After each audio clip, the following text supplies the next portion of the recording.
I see you're nice and warm with your scarf, Yatnesh, to cope with the Delhi winter.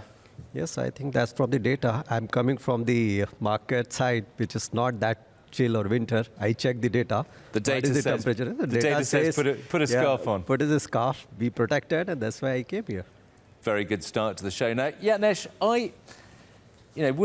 with Gulab Versuni or Abhinav College Deco, I have no problem making the leap between their brands and data. But when I think about Greenply, right, big ticket items, interiors, sort of a big purchase, maybe fewer customers, it feels less data intensive, or data feels less relevant. Is that wrong? No, I think it's very interesting. You have to see, we represent the category where the category lives into the consumer heart, but same time consumer uses the mind also. So it has both the data, and you have to say all the facts in terms of the aesthetic is consumer is taking.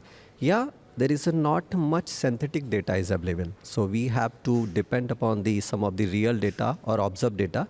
We have our own sources to collect this data. And it helps us to decide some of the new product innovation. It helps us to decide some of the customer services also. Just very recent case study, if I have to give it to you. During the pandemic time, everyone was started working from home. So we thought it as a product, we have to come out with the one product which can help consumers to divide their home spaces. But when we check the data, what we find, consumer wanted to create a certain spaces in their home which can give them the more lifestyle leisure experience.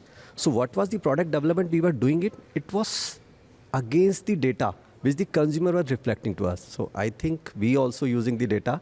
There is a less syndicate data, but more the real-time or observed data which we are using it. Well, that's very interesting, isn't it? Because, for example, if I have to interrupt you, it is. Can you guess it? What the consumer was looking to create at their home during the pandemic time? Freedom, what space. What kind of the interior space they were looking for their home? Tell me. If it's not a censored, so it's for the bar. The maximum consumer looking the more the bar at their home. The second level is the puja house, the temple creation. And we were thinking the consumer was looking for more the work from home. They're looking more for the workstation. But this is the maximum thing consumer trying to create post the pandemic in their home. Okay, well, that's very interesting, because you touched on this idea, Yatnesh, of synthetic data versus real data.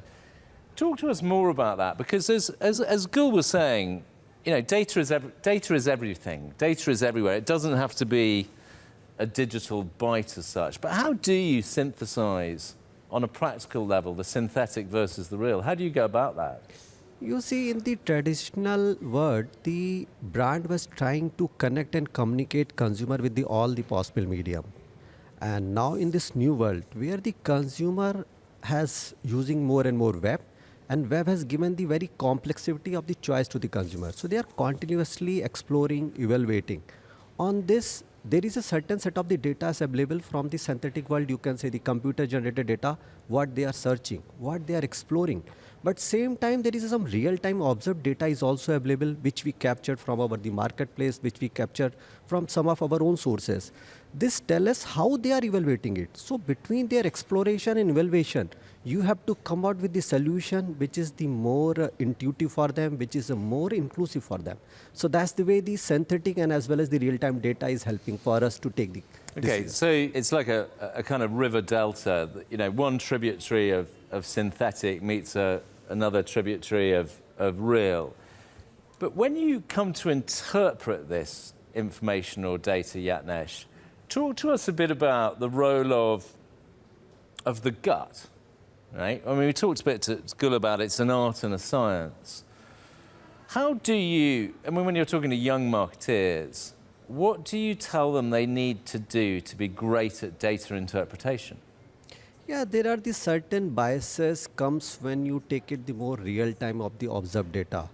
But once you mix it up with the synthetic data, those biases get neutralized also. So you have to use it, you have to analyze it. And sometime analysis give you the pivot to the new business things also. I was recently seeing one of the startup presentation. They were analyzing the data of the scanning of the sea. From there, that startup enter into the phishing startup business. So sometime when you do the analyzing synthetic versus the real-time data, you pivot to the new business also. The same way the marketer has to see, they have to mix up both the data and they have to come out with their own observations also.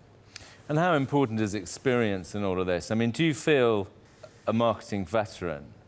Are you better at this end of your marketing career at interpreting data than you were when you started?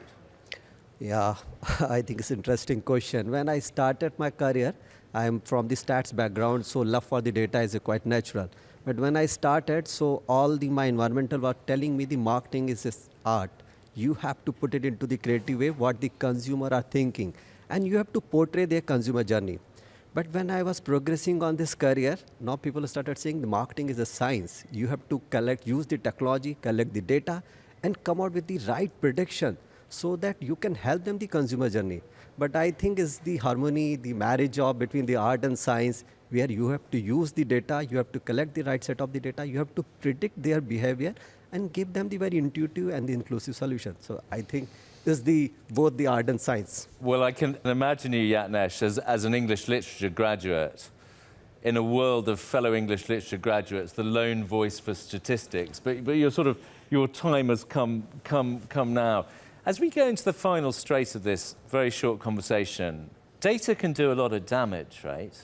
You know, we're all of us aware of the impact of data on kids, on mental health, of all those things. Where do you stand on that, and where do you as a brand do your bit to prevent data doing damage? Yes, so if I have to say, the data is one of the most important tool currently into the marketer's hand. It's bring the unique opportunity, but same time it comes with the certain caveat also. So we have to, as a marketer, we have to use it the consent and control of the data in a very smarter way.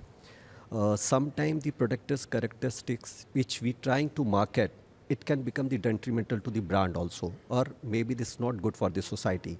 So as a marketer, we need to practice it, and we need to see, there are the regulatories are there, but we need to see how we should not invade the privacy of the consumer, or how we cannot make it the harmful for the audience in the name of the inclusive marketing. So that's the caution which as a marketer we need to see while using this data. Yeah, because it's a responsibility. Yes, responsibility. It's a responsibility. Final question, Yatnesh. For our many young marketeer viewers out there, when it comes to the science of data-driven marketing, what's your one piece of advice for them? If I have to say, data bring the unique opportunity.